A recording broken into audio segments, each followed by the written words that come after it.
आगे आपको देखने को मिलेगा। अनु की आंखें बंद थीं, लेकिन उसका दिमाग शांत नहीं था।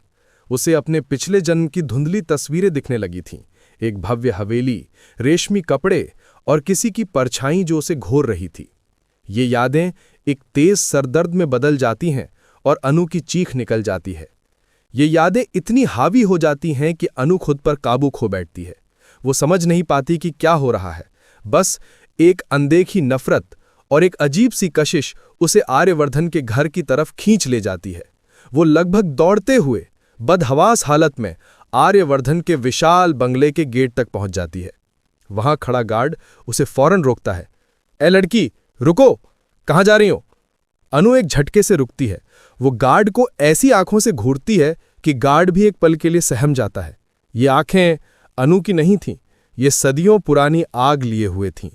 अनु गरजती है, रास्ता छोड़ो, मुझे आर्यवर्धन से मिलना है।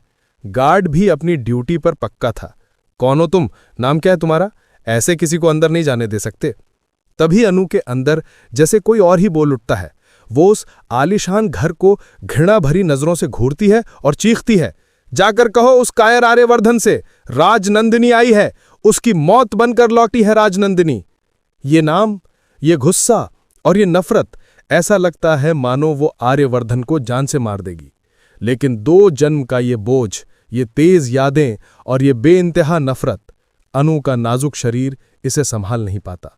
इससे पहले कि गार्ड कुछ कर पाता, अनु का सिर चकराता है और वो वहीं गेट पर बेहोश होकर गिर पड़ती है। शोर सुनकर खुद आर्यवर्धन बाहर आता है। अनु को जमीन पर इस हालत में देखकर उसके चेहरे के भाव बदल जाते हैं। वो फौरन उसे अपनी बाहों में उठाता है और अंदर ले जाता है। कुछ देर बाद जब अनु की आंखें खुलती हैं तो वो खुद को एक अनजान आलीशान कमरे में पाती है। वो घबराकर उठ बैठती है। उसके चेहरे पर अब ना वो गुस्सा था, ना वो नफरत। वो वापस मासूम अनु बन चुकी थी, जिसे कुछ भी याद नहीं था। तभी आर्यवर्धन कमरे में दाखिल होता है। तुम ठीक हो अनु? तुम मेरे घर के गेट पर बेहोश मिली थी। तुम वहां क्या कर रही थी? अनु सहमी हुई नजरों से उसे देखती है। मुझे कुछ याद नहीं। मैं यहां कैसे आई? राजनंदिनी कौन है? मुझे कुछ भी याद नहीं आ रहा।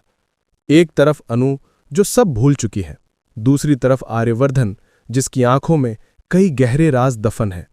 अब सवाल ये उठता है कि क्या आर्यवर्धन सच में वो है जो वो दिखाता है? क्या वो इस कहानी का हीरो है या फिर वही असली विलन है? आपको क्या लगता है? हमें कमेंट करके जरूर बताएं।